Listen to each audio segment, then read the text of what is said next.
And I just remember the way he looked at me. I just was immediately like, I am in danger. Like, no one is around me. I can't hear my mom or sisters or dad. Like, I remember him saying to me in some form, like, come here, and like, come in. But I just remember like, it felt like my body just got like sucked backwards and I fled. I just know in that moment, like I was in absolute danger. Why is true crime so popular? I mean, Netflix, it's like constantly number one. We're always intrigued by things that we can't understand. Violence is something that I think a lot of us cannot understand. I also think there is this human desire to see like wrongs made right. And so whether that be like a wrongful conviction type thing where it's like, oh my goodness, how could this happen? Whether it's a system that was doing things so corruptly and wrongly, we like to see that made right and restitution made. My goal is to, one, get the person's story known by more people who didn't know their name before, and create a catalyst for building pressure that can hopefully bring a new lead, that can hopefully push law enforcement entities, if they're not pursuing the case as they should be, to expose potential wrongful convictions. That's what keeps me going.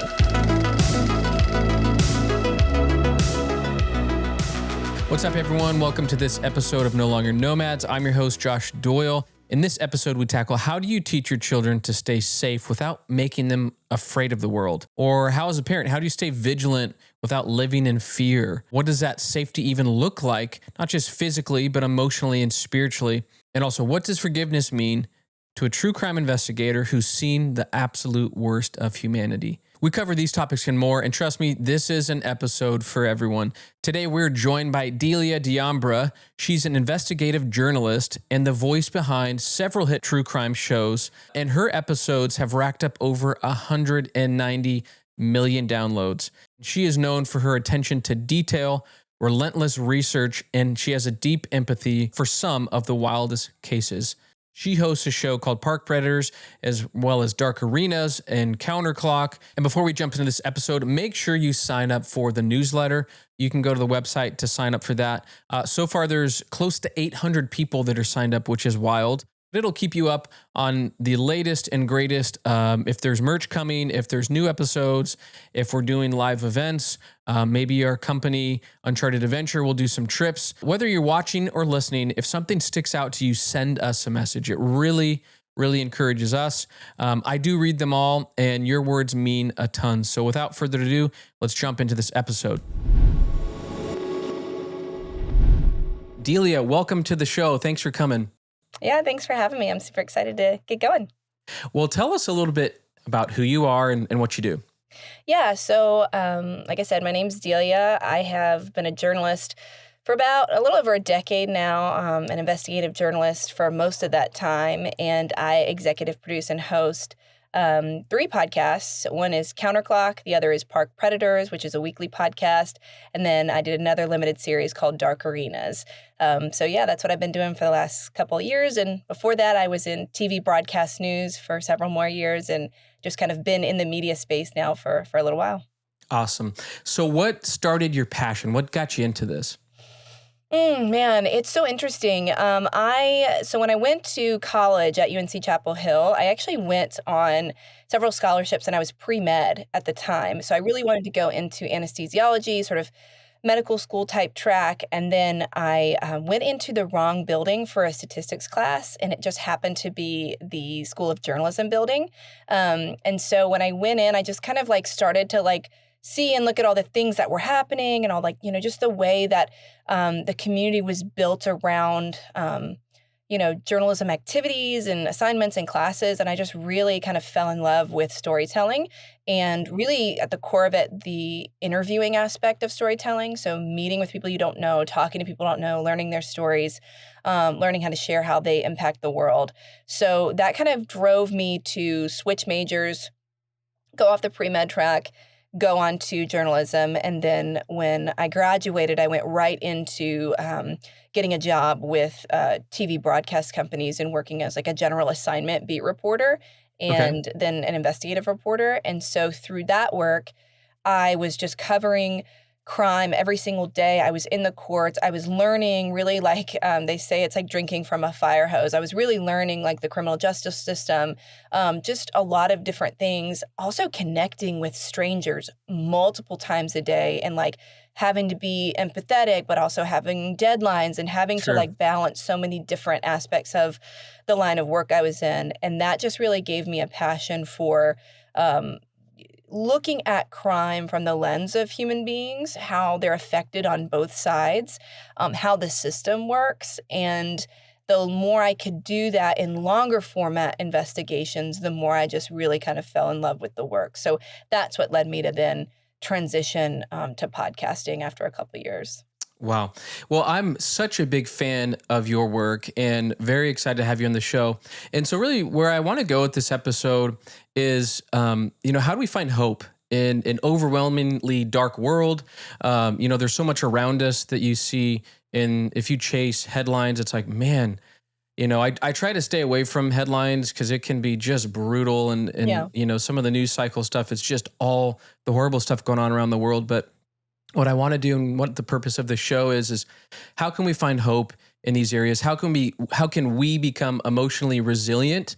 How can we raise children with courage with all the stuff going on around us? And so, my first question to you, as we dive into it, is how do you stay emotionally strong? And, you're going down really dark cases, and I'm sure they've taken you to places that are really, just hard to be. And so how do you stay strong, and what does that look like physically and emotionally for you to not carry other people's trauma? Yeah, I mean, I have a great support system in my husband. He's been with me on this journey now for several years, when we were dating, engaged, and then married. So he knew what he was signing up for in terms of being married to a journalist and where I would go in some of my spaces, mentally and physically. And so he's been a huge support. I've also surrounded myself with, I think, a lot of people who are like-minded like me. So people that I can bounce tough situations off of or get their take on, hey, have you ever had an interviewee say something like this or do something like this? And like, how did you deal with that? Or like, if they if people keep contacting you even kind of after the piece is done, like how do you balance that and not kind of get too sucked in and become part of the story, that kind of thing. I think really just having a community around me of other journalists and producers and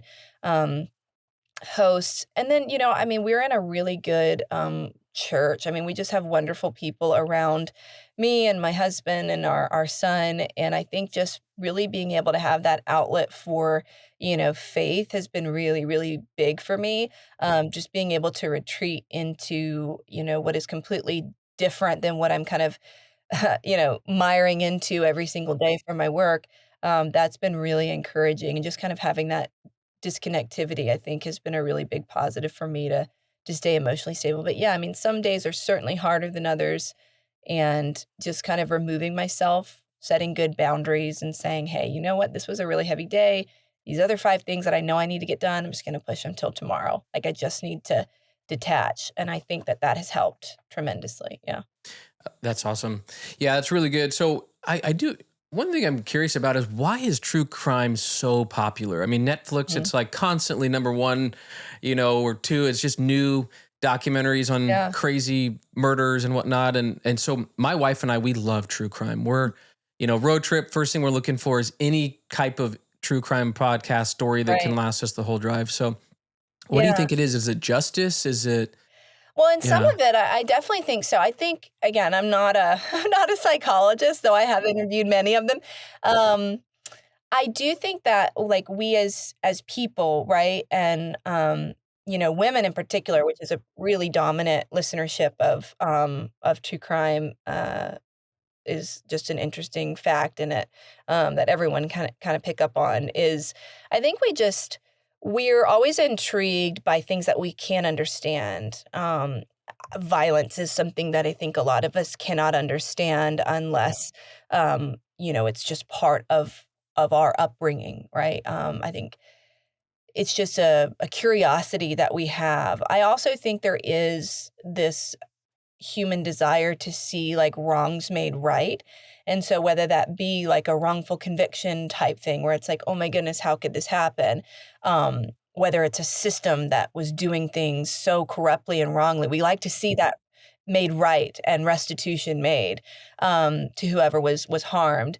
So I just think that there's this desire to figure out like what's the real story behind the story. And I think maybe that's why we have so much in the streaming space of just constant like, you know, expose after expose, doc, or whatever it is, to try and understand like why our fellow man does what they do. But also, I think in a lot of these stories that we see in true crime docs and true crime, limited series is, we do see parts of our own lives in them. And I think that scares a lot of people. We think, man, I've been in a relationship like that. Or man, my cousin or my sister or my brother, like that could have been them.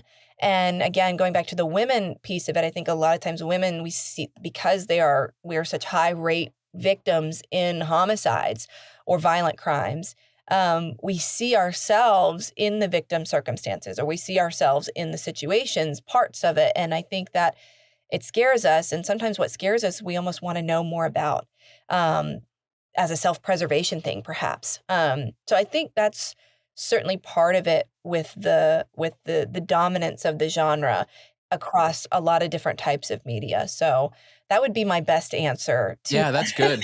That's really good. Yeah.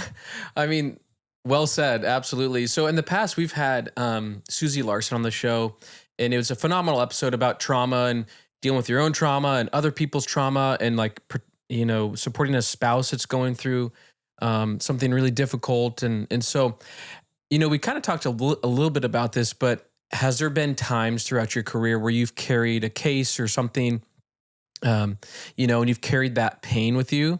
And if so, I'd be curious, like, how do you approach that in your work?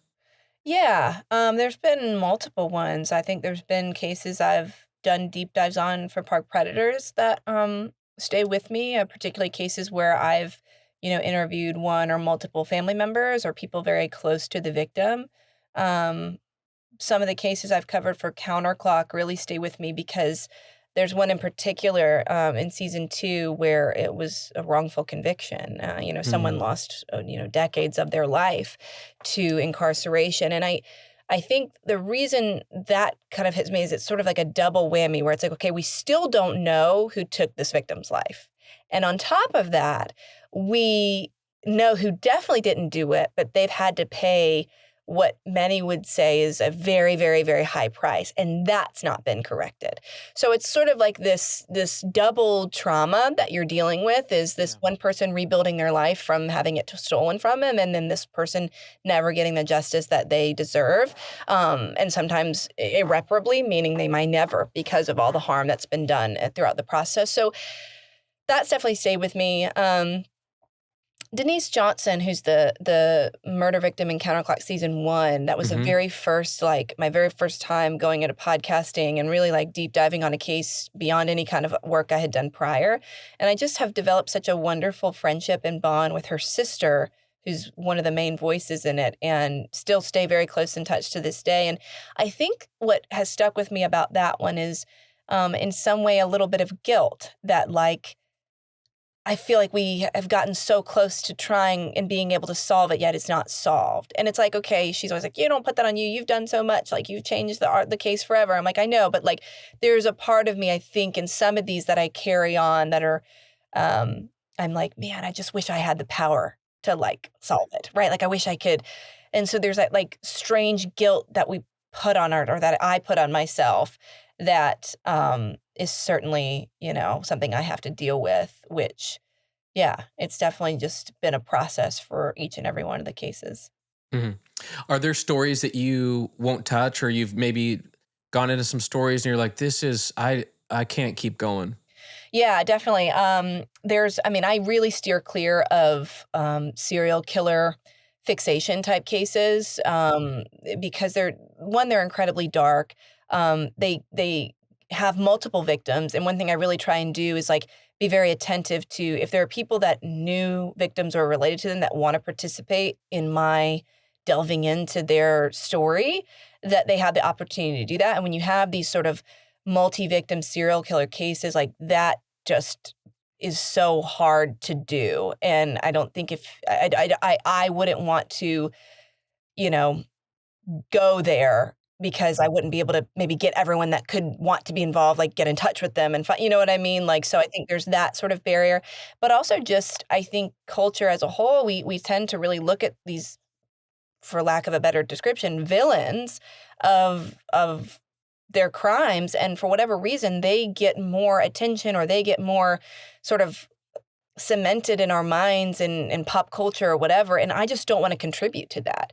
And so I think that there's a reason for me avoiding that. There have been 1 or 2 that I have covered, but it was specifically perhaps in Park Predators, for example, where their target area was one particular national park, one particular geographic area, because of the way in which they thought they could carry out their crime and get away with it based on the geographic location. So I think that that's something that to me, I'm like, this is really important, right? Yeah. But yeah, I don't really go into some of those areas because I just feel like, one, it's gonna take me in, and then maybe the end result is not gonna be what I intend for it to be. Or, yeah, that's kind of the best way I can Yeah. think of it. What keeps you going? Like story after story? Like, I mean, is it finding justice? Is it speaking up for the person that, their life was taken? What keeps you going from story to story? Yeah, I mean, for a lot of them, particularly in Counterclock, because it's such a robust investigation and it takes so much time, my goal is to, one, get the person's story known by more people who didn't know their name before, and create a catalyst for building pressure and for building sort of this vortex of information that can hopefully Hmm. bring a new lead, that can hopefully push law enforcement entities, if they're not pursuing the case as they should be, to get them to do that, to expose potential wrongful convictions, to that. So that's really like, that's what keeps me going. For other shows like Park Predators, similarly to that, but for ones that maybe have been adjudicated and gone through the court process, and maybe there is sort of an ending to it, so to speak. Yeah. It's really just trying to figure out, like, how do we bring this person to life beyond just the headlines that initially covered them, right? Like, how do we show that they were this person and how much they were loved and appreciated? And um, for the ones that are unsolved, it's really a PSA, right? Like, it's really like, hey, if you are listening to this and you can know or you know something or you can do something, call the FBI, call, like, so it's really like there's this kind of push for being able to have listeners engage with it, to hopefully give investigating entities what they need, right? So I think using that platform in that way is really, really important to me. So it's those things that kind of keep me going. And I think I'm always like really, really stoked when I can like dig up a new piece of information, or I can Yep. get this one record that like no one has ever gotten, or I can really provide full context to situate a story in that like completely changes the previous understanding of what happened. That always gets me really jazzed because I think all of that is in pursuit of the truth. And that's what I'm after. I am in the pursuit of the truth. And all of those things kind of make that hopefully come to fruition, or at least get one step closer. So good. Well, I would love to know, take us through what your process is like. I mean, I'm sure some of these stories get really in depth and they take you all over the place, but I would be curious, what is your process like? How does it come together? Are you taking listeners on the ride with you in real time, or do you have a story complete and then you kind of record it? What does that look like for you? Yeah. Well, obviously, with Park Predators being a weekly show now, there is a lot of sort of pre-production that goes in, as far as from like case selection, research, and then obviously like fact checking and all of those processes, and then the post-production editing, which is really kind of that last and final piece. For me, it's kind of a combination of, I go places, I do quick Googles. I'm a Hmm. natural outdoors person, so I wanna know what has happened here. Like, again, maybe it's precautionary just for me. Like, what has Right. happened here that I should be aware of, right? So some of it comes in that form. A lot something that's been a huge help, and I think just goes to show how people are engaging with me and my content, is we have a case submission form that people can submit cases to. And, a lot of them are people who are not tied to a case. They just think like, hey, you should do this. But a good portion of people they were investigators. They are investigators currently. They were lawyers on cases. They're a family member. They're a son who's now trying to figure out what's going on with their dad's case after 20 years. Like, so that to me is like just an amazing pipeline to Yeah. receive stuff and information. So yeah, I think it's a little bit of that, and then just going into you doing what I do best, which is finding information, interviewing people, putting it together in a way that is a storytelling mechanism that gets people, yes, to listen and stay listening, but also like just says it very plainly. And it doesn't feel like I'm, reciting a research paper to you. It doesn't feel like I'm, Yeah. reading you a bunch of facts from somewhere online that are all listed in bullet points. So that process is really for me so important, because ultimately it's what's gonna take the story, across the finish line, so to speak. And so I take those processes really seriously, and I've gotten into a really good rhythm now. I think in the beginning I just was, thinking, okay, I'm just going to pick this one case and I'll do a season of counterclock and then we'll see what happens next. Like now I have a little bit more in place as far as, working ahead and vetting things ahead and coordinating with my family and all that kind of stuff. So, Yeah, absolutely. So when you started your work, do you feel like is the world a happier place to you, or through your work, are you like, not paranoid, but or have you lost faith in people, or what is that like? How do you balance that I'm through your definitely not career? Do you see jaded. I'm the, not jaded. yeah, At not all. jaded. I think what it has done, yes, there are some days where I'm like, oh, the world's on fire, everything's terrible, right? Yeah. I think what it's done is it's made me wiser. It's made me more appreciative of life, of the good things that we have, of those fleeting moments where we want to take for granted, or we want to brush off, or when we want to say like, well, I'll tell them I love them later. Like, really living in the moment and be present, and I think that that's been something that's been very big for me, something that I've learned from the work that I've done.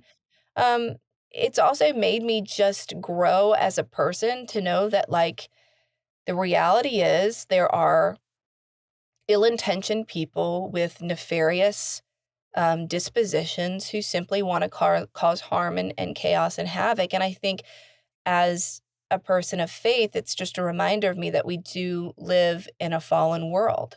And so that is reinforced, just across everything that I see and everything I kind of put my hands on and eyes and ears on. And that, for those that share the same Christian belief that I have, that there is, an eternity waiting after that will be unlike this. And I think that that's hope for me. And I think that's for hope for people that share Yeah. that same belief. So that to me is just really important, when it kind of comes to wrapping my head Really around it and good. living with it. Yeah, really, really good. So, a lot of the listeners on this show, we talk about relationships, whether it's parenting, whether it's, marriage. So I'd love to kind of get into some of the relationship stuff here. But with your work, has this made you even more protective or paranoid as a mom? Do you, what has that done to you, to the way you parent? Yeah, I definitely, it's kind of two things. One, I see a lot of people that I interview who have lost their loved one, particularly parents who have lost their children at any age, whether it's when they're in the tender age years or even if it's their 30-year-old son who vanished or who was murdered, and they're in their 60s or 70s. I think what it has done for me is the way I see my son now, who is 3 years old. What I realized over the last couple of years since he's been around is that when I talk to people who are, 40, 50, 60, whatever it is, and they're talking about their child who they lost, or the child they were the guardian of, or their stepchild, or whoever it is that they had that paternal, or parental bond with, excuse me, um, they see them how I see my son now, no matter whether they were 21, no matter whether they were 50, no matter what. They see them in the innocence in many ways of the way I see my son. And I think what that did for me was just totally change, like, oh, okay, like, wow, okay, someone's becoming emotional in an interview or something like that. And it's like, wow, they're living in the hospital room when they were born. They're living in the moment when they rode their first bike. They're not living in the moment of, you know, what's happening in this courtroom, right? Like so there's just a lot of that has really changed for me. As far as becoming a, protective or maybe overprotective, I try and, definitely not be a helicopter parent. Like, I know that my son is going to live and be in this world and exist with people. What I hope I'm doing is teaching him ways to do that and contribute to the good in the world and contribute to um, making it a better place. And so I think for me, it's like, yes, I want to protect you, and sometimes I just want to keep you home and never let you out because Yep. the world Oh, is for wild right sure. now. But I think it's like, but man, what if I held him back from all the good he could do? Like, what if I held him back from all the good he could contribute? And if the good Lord decides, God forbid, to take him home at some point in his life before I go, then I think that I have to know that that was the plan for him in some way that I might not understand on this side of eternity. But I hope that in the years that we do have, that I give him a good balance of this is good, this is bad. Yeah. Go try it for yourself, taste and see that the world is bad, right? And then Yeah. maybe, Yeah. maybe you'll taste and see that the Lord is good. And so I think there's just a lot of that for me where I'm like, okay, you can't always be so protective because maybe that is just a one-off and that can't happen again, but also Yeah. being realistic too. Yeah, well said. I really like the way you said that.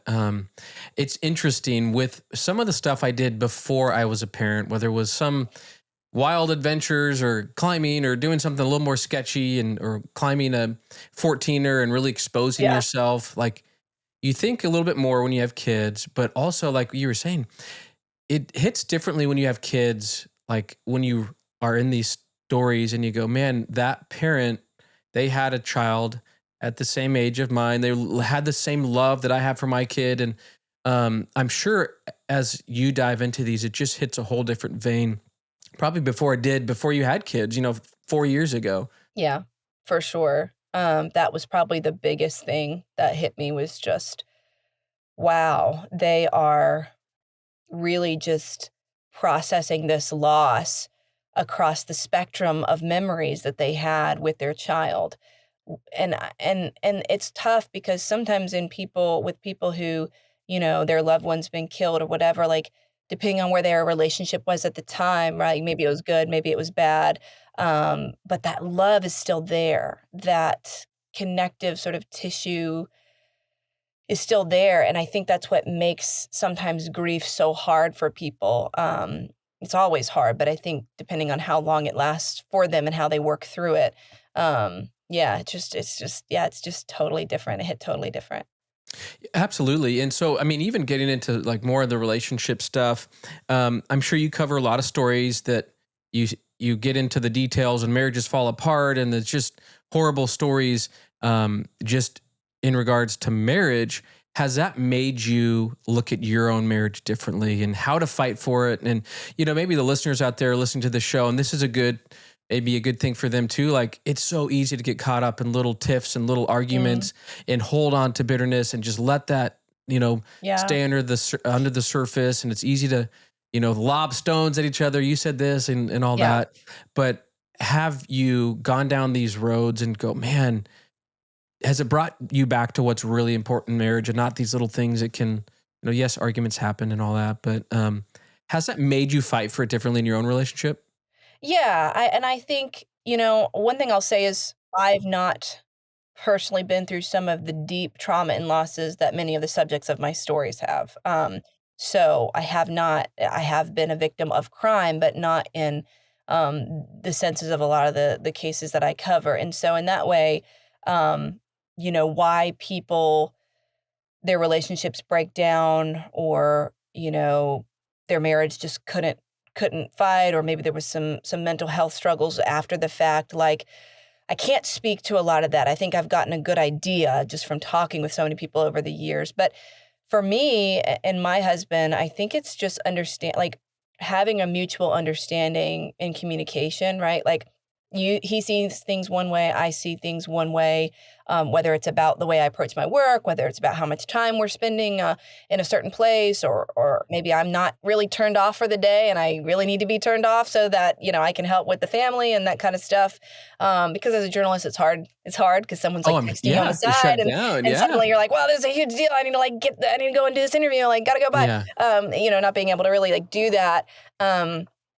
And that's just not a healthy way to live. I think really finding that balance of mutually understanding like our lanes as individuals, but then our lane always together as one, and always being in step with that. And, a lot of something that we do just to really like protect our marriage, which I think is just really important. Again, as someone who travels a lot for my work, like we try and do and go and travel as much as possible as a family, or at least me and my husband. I think it just closes a lot of doors of things that could come in and invade our marriage, again, as individuals, as a couple. And so that's something that we really do to try and protect us. And I think that's really good to be on the same page about that. So I think in a lot of ways, just being quick to forgive, quick to listen, has just been something that I've had to learn a lot over the last, I think we've been married 6, almost 7 years now. Um, really evolving as a person, as a wife, and him the same as a person and a husband, and just really getting through those little things and knowing at the end of the day, like, we're not gonna separate because of this. We're not gonna we're gonna work through this, and we're gonna work through this together. Yeah.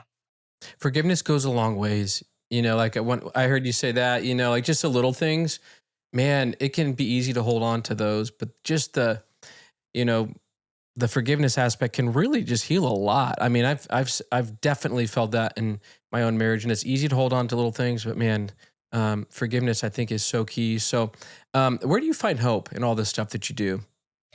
I definitely think I find hope in the Lord. I think I find hope in His providence in my life, His sovereignty. I think for me, like if I believe that God is sovereign, then I believe that the things that are hurtful and painful and harmful on this side of eternity, like He is and has to be in control of all of those things. And I know that is so difficult. Again, I've experienced my own harm. I've been a victim of crime myself, but not to some of the extent of loss that some of the people I've covered have. So I don't put myself in the same category. But what I mean by God is sovereign is I think for me, the hope is that I know that He is in control, even in the things that I cannot understand and the things that are just so wrong and corrupt and awful with this world. Um, I have to believe that it's in the hands of a g of someone greater, and that I will have his understanding because my thoughts are not his thoughts, and my ways are not his ways, and so I think for me, that's just it gives comfort in those really, really dark, hard times, but it also gives me hope, and I hope that I can transfer some of that to the people that I get to come in contact with. I was going to ask you this too, on kind of on the relationship stuff. Actually, no, I do want to talk about justice real quickly because and then I'd love to hear also, you had mentioned a couple times you were a victim of crime. Actually, let's go there first. What happened to you? Yeah, so I actually was, when I was in my last couple of months in television news, I was attacked while I was being sort of my own camera operator, reporter. They call it a multimedia journalist position. It was on Thanksgiving Day in 2019, and I was just doing my story, getting some video, wrapping up early, gonna go, and I was at a public area, and a man came up to me and grabbed me, assaulted me, threw me on the ground, broke my camera gear, and then retreated. And I didn't know whether he was going to come back and take me or kill me or harm me even more. And so I had to run into an intersection to get help, to get away from him, but also to get help and kind of put myself in a public place. And that was obviously super scary. It was just something. I was just recently married. I think I'd only been married just a few months. Um, And so, yeah, that was, again, it was traumatizing for many reasons. Even today, I still have moments where I kind of go back, and if I'm in like a situation that just like is sort of deja vu or whatever, and I get like a weird spidey sense, that'll kind of be triggered. But again, very mild compared to, having someone be murdered or like, so I think there's different levels of trauma there, but as far as being a victim of crime. But yeah, that was my experience, and Gosh. it was pretty So were you terrifying. doing everything? Were you by yourself? Did you have anyone else? Nope, no It one was, so else. you're doing the whole set by you camera and doing Yeah, your own yeah, interview. So typically, multi. the station that I worked at the time, I think you did that like 1 or 2 days a week, just again to kind of spread resources, and it was a holiday, it was Thanksgiving Day, and so typically it's like even less staff on that day, and I was always the type of reporter, if I knew a holiday was coming, I had my story pre-lined up, I knew who I was gonna interview, I went out and knew where I was gonna get my video, and then that way I could be done and turn it in, and then I was gonna be able to go and have Thanksgiving lunch or dinner with my new husband and family, and that did not end up happening, and, yeah, so it was just a sort of really, I think, freak thing that, again, why it happened, I'll never know. The person was never prosecuted. They were arrested, but the charges were dropped against them, and so there are some things that, I'll never understand why. I don't think I'll ever get an answer. Total stranger, didn't know me, didn't know him, I didn't know him, um, which is even equally, I think, is scary. Um, so yeah, that was certainly an experience that, for whatever reason, I think God had me go through and learn from. Man, that's terrible. I think I've seen that video online actually. I Probably. vaguely remember like a reporter getting attacked and Yeah, I'm my news station it's that day had a guy like, had another crew, I don't know, a couple miles away, and they came and did a thing on it, and I think it was just, yeah, I know it kinda went viral because I wanted people to know, like, I am just a journalist out here doing my job by myself on a holiday, like, a young woman at that. yeah, Um, that is just, sketchy. you can't do I think at that time, I wanna say there was a lot of growing antagonism potentially towards the media or journalists in general. Mhm. I just remember that being, like, kinda big, and so, don't know if that was the reason why but I think I kinda wanted people to know, like, "Hey, like, you can't do this. Like, you can't Yeah. shout at news reporters when they're doing their job or make really awful, grotesque comments to young women that are reporters, or, like, you can't do this. Nobody comes into your job and does this to you." So I think there was a little bit of, like, anger and, like, feeling like, "You know what? I'm gonna process this in my own time, my own way, but for right now, people need to know, like, this is horrible to do to people." That's Yeah. terrible. So, do they know why he attacked you? No, never did. He claimed that, he had, I believe it was dementia or something like that. That, to my knowledge, was never proven, and the state attorney's office down here in Florida just dropped the charges. They felt that it was, even though all of it was on video, by the way. So I was filming and got the entire attack on video. So I was filming from the moment he approached me, throughout the struggle, throughout the assault, him retreating, clearly identifiable, everything. I think it was just one of those things where they felt like, "Hey, nobody got killed," or nobody, I don't know, I really don't know, but I think, again, that kind of always I go back to, like, okay, why is the criminal justice system, particularly in America, the way that it is? Why are certain decisions are made, why are they not?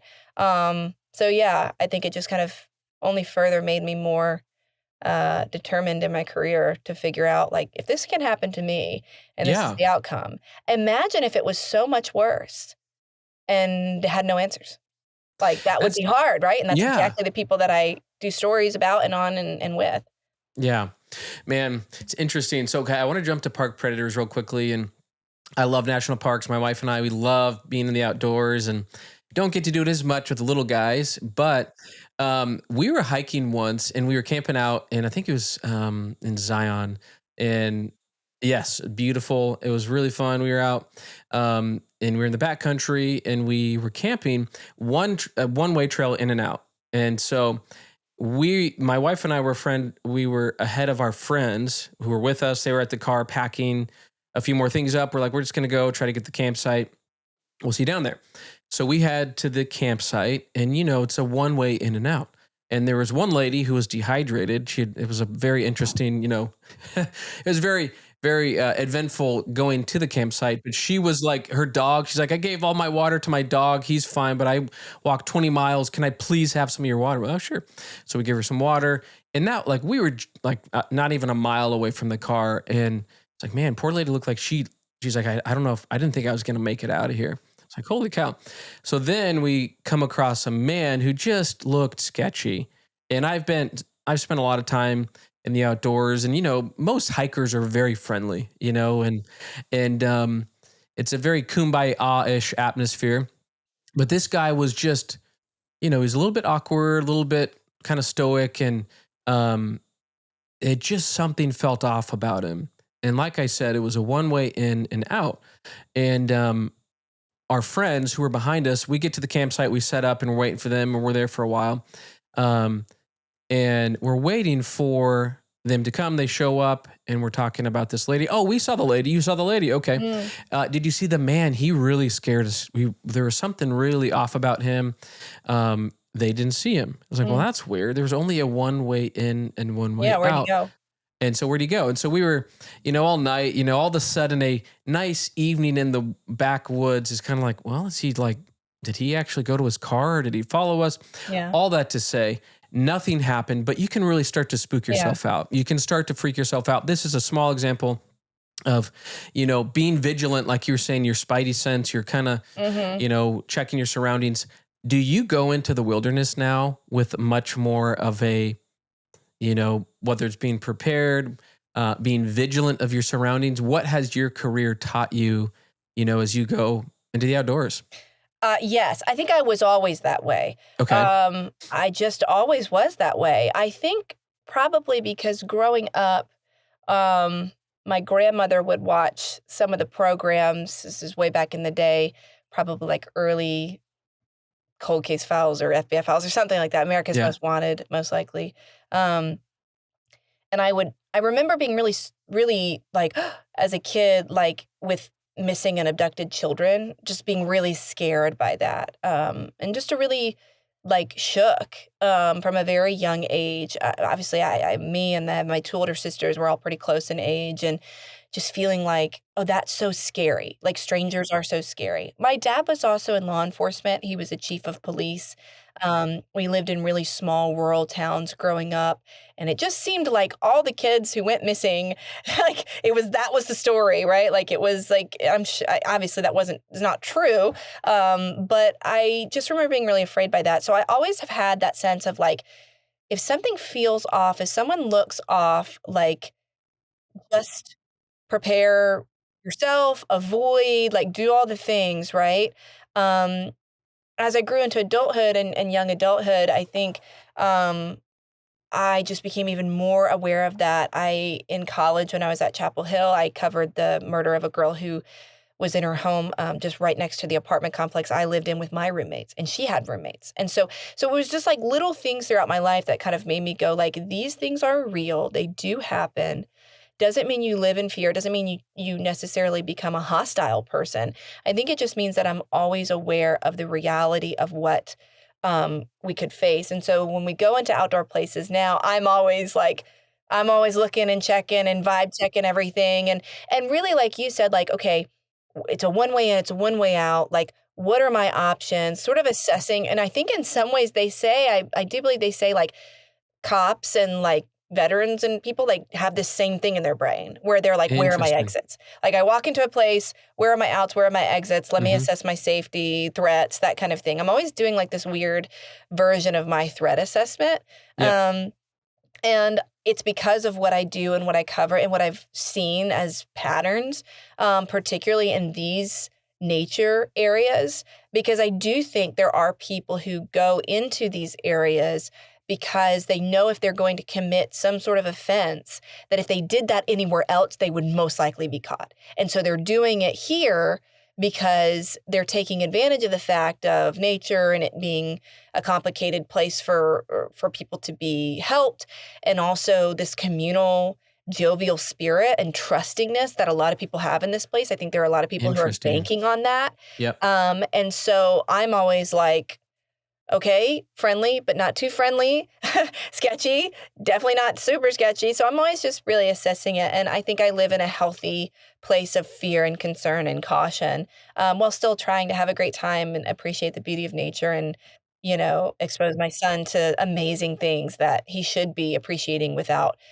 a ton of Out fear. fear. Yeah. And that's a good message for parents listening to, like you had said earlier, is not putting a bubble around them, but letting them experience Yeah. life. And so my grandpa was an FBI agent. Nice. And it was back when Hoover was in office. And so Mm, he has the craziest stories. He was yeah. in the 50s during the crime wave and he was working in Vegas. So my dad grew up in Las Vegas So and like Mobland.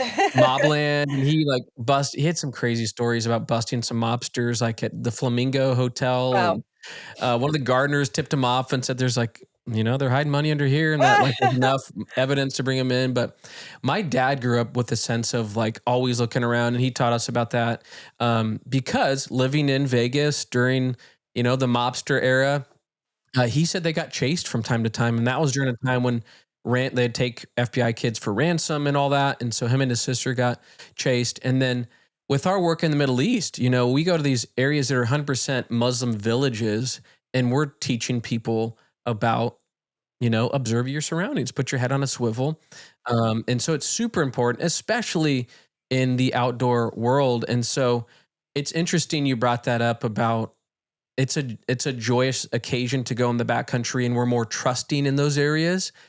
But it's also the perfect spot for people to, like have nefarious, intentions, because these wilderness places, they're massive. I mean, you could be driving just through Grand Canyon to one side to the other, and it's like it takes hours.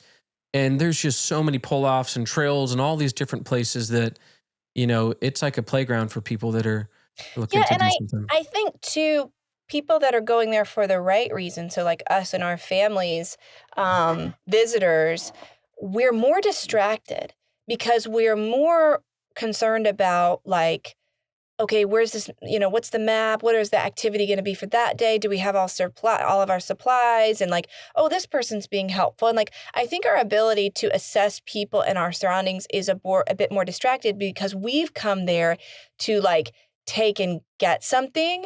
And we want to make sure that that happens in the way that we want. And so I do think that we're a little less vigilant to some degree. And that is not to say that any of the victims of the crimes I've covered are to blame for what happened to them in any way. Like there's no world in which that is true. I just think that as individuals now, for us to be able to go and do something, we just have to be, I think for me, I've been made more attentive because I know what I know, right? Yeah. And I think a lot of folks just don't know what they don't know. Yeah. But a crazy story Yeah. though, if you want a I love wild stories. story. I was actually about to ask, do you have any So stories? Yes, let's this go. is this is I have many, but this one has just like hit me recently. So I've been researching a case in the Grand Canyon, which happened in the last year, and I knew nothing about it. It is a murder that occurred. Um, and I was trying to figure out, like, man, when did, like, okay, this happened October 2024. Okay. I was in the Grand Canyon in October 2024 with Hmm. my husband and son and my parents. My husband was doing the rim to rim to rim, which Okay. is the 46 or 47 miles down into the Grand Canyon. So South Rim down to North Rim, back down, back to South Rim. Oh, So it's wow. like, So bad. Okay. it's the That's whole wild. thing. It's really taxing, and he did amazing. He did it with two of his buddies from high school. Didn't see him for like 36 hours or something, so it was like, "Okay, be free, come back to me," kinda thing.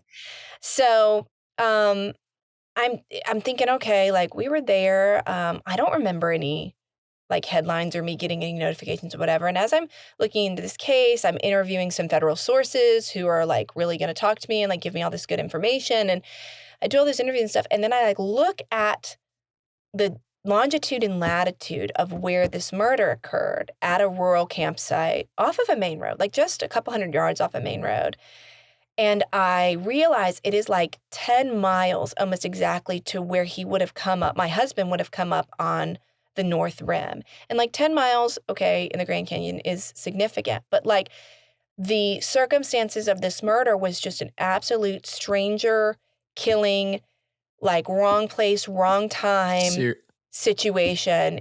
The victim could have literally been my husband, could have been any, you know what I mean? Any person that just came across Golly. this individual.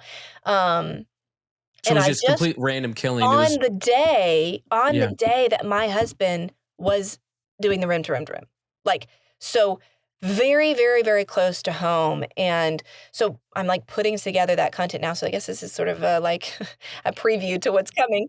Um, but it was just so unreal that I was like doing the math in my head and I was just realizing like we were right there. This person was right there amongst us.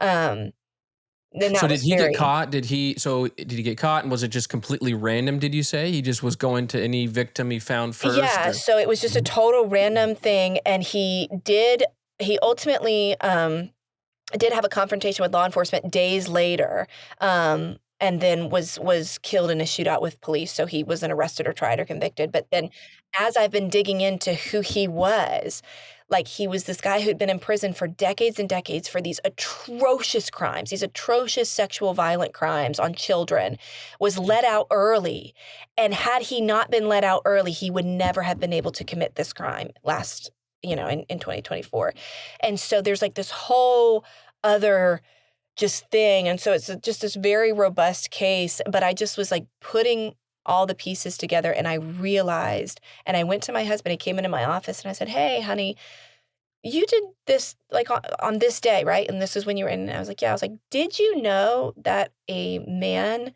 recreating in the park was murdered by a total stranger just a little bit of ways from you at that time?" Like, that is very putting in reality in perspective.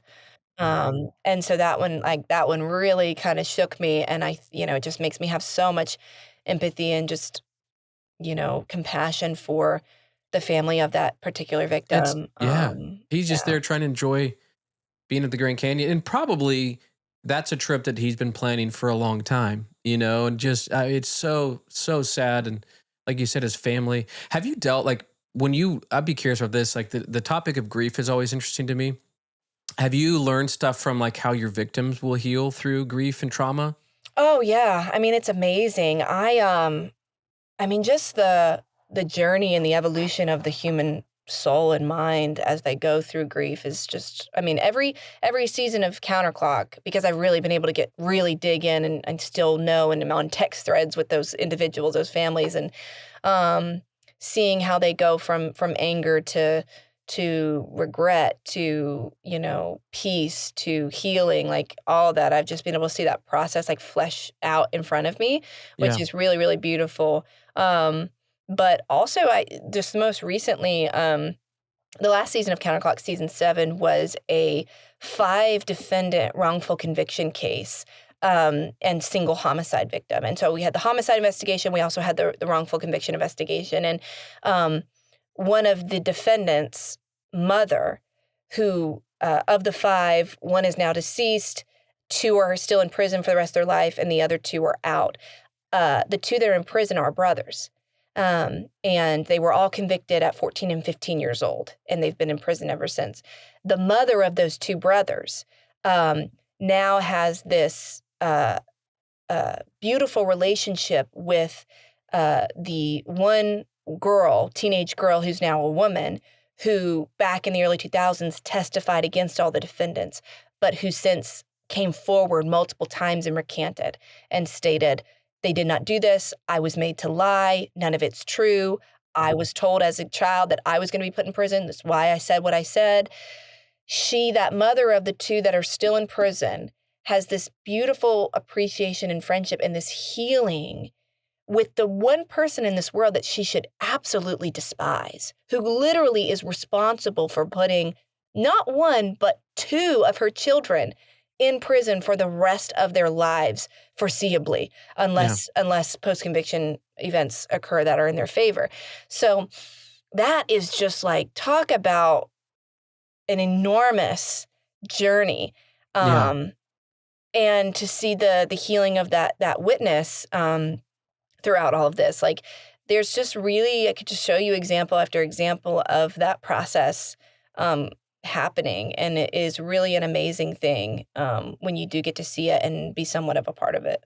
Man. So one of my favorite classes in college was criminal justice 101 or whatever it was. And but that always shook me was when somebody was wrongfully accused or, like 55 to 65 years in prison. And Yeah. I just would think like, man, what if something crazy like that happened to me and I was wrongfully, you know, accused and you lose your whole life. And anyway, so I'm kind of bouncing around here, but let me ask you one more thing.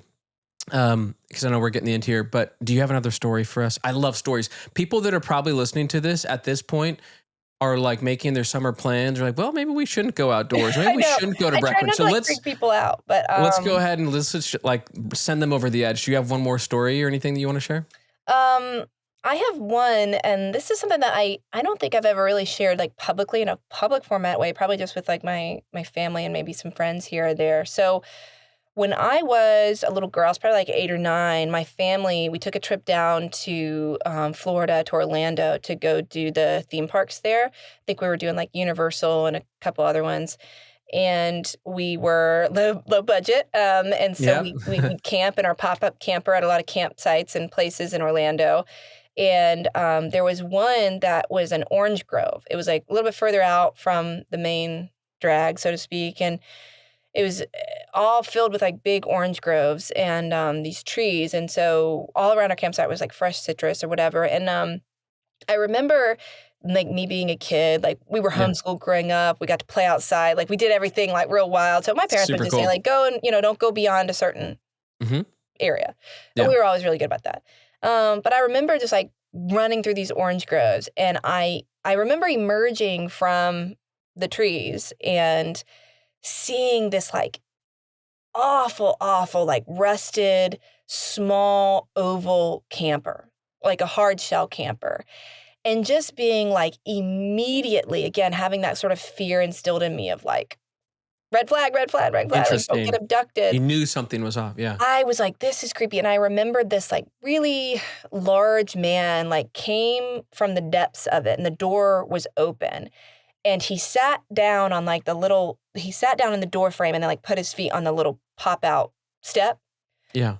and he was smoking a cigarette, and I just remember the way he looked at me. I just was immediately like, I am in danger. Like, no one is around me. I can't hear my mom or sisters or dad. Like, I am here. And I remember him looking at me, and I can't remember specifically like what exactly the words were he said to me. I remember him saying to me in some form like, come here, and Oof. like come in, like come in, That is like terrifying. and I had this, like, moment, and I think this is, like a lot of women experience this, where you just freeze, where you just freeze. You're, like, frozen in your fear, and you're racing, and you don't know but I just remember, like, it felt like my body just got, like, sucked backwards, and I maybe even ran backwards, I don't know. I just fled, like, just Wow. fled, and, like, somehow I made it back. I'm sure our campsite was only, like, a couple of things away, but, you just couldn't tell because of the way the orange groves were, and I just remember that stuck with me so much because then we went on to do, like, the fun in the parks and whatever, and I just remember thinking, like, "Who was that guy? What would he have done? Did anyone else ever come across him? Like, were there any other kids there?" And I just yeah, that That really, is really so sketchy. it's so Is sketchy and so terrifying, and, like, I don't think that, like, as a young kid, like, you can over amplify that fear. Like, it's Mhm. so raw and so real, and you have no other context for it because 'cause you've never experienced anything else. Like, as an adult, like, people can, like, maybe perceive things a certain way, but, like, I just know in that moment, like, I was in absolute danger, for That sure. is so crazy. Um Well, it's interesting that at that age you knew too. And then, of course, your intuition was right as he's telling you to come here. I'm so glad you fled versus froze. I don't know if you've encountered people in what you've done, like where they are frozen in fear, but I have had that once. I was, gosh, under 10 years old, maybe 8 or 9, and we're at our house, we're playing video games. My brother's babysitting me, and he's got a friend over, and so we have the kitchen's here, and then there's a big sliding door here, and all of a sudden we hear the screen door just like Mhm. slide and hit the hinges, and we look over, and there's a man standing there on our balcony, I know. and So scary. he's huge guy, like well over six Wow. feet, and he's got a cowboy hat on, and I was frozen in fear. Mm. I looked over, I couldn't even move, and he started jiggling the handle. I'm like, thank the Lord the handle was locked. I I look back know. at that event all the time, Yeah. starts jiggling the handle, trying to get in, and I was frozen in fear, and I couldn't even move. My brothers had to physically grab me, and then we ran upstairs. I had like a little kid's pocket knife, and I'm like hiding in between all the beds, waiting for him to come in. And they had to run and go grab the phone next to this guy, the landline, and bring it upstairs and call cops and call neighbors. But, anyways, I'm glad that didn't happen to you, where you're literally frozen in fear and you are like paralyzed. It was, yeah, I was definitely like mentally paralyzed, but somehow it was like my body was just like, run, like get out. But yeah, thank God, because I really don't know. I think it's just I've had a couple moments like that in my life where I think I've probably come very close to like could have died or could have something bad happened. Just a handful of times, but that's definitely one of the first ones for sure. And it's interesting to look back and be like, wonder what could have happened there. I wonder in heaven one day what actually happened, like I'd love to get a replay of what happened. Well, I know we're late for time. I'd love to hear more stories. I'd love to keep going. I feel like we're really getting to some exciting stuff. So I'd love to have you back on again. And so thank you so much for coming on. And for those of you listening, thank you for tuning into this episode. We release episodes on Tuesday at 5 a.m. You can watch them on YouTube. You can listen to them on audio, on Apple or Spotify. So please give us a like, a subscribe. That helps us a ton. Even a review goes a long ways as well. So thank you for tuning into this episode, and we will see you next week.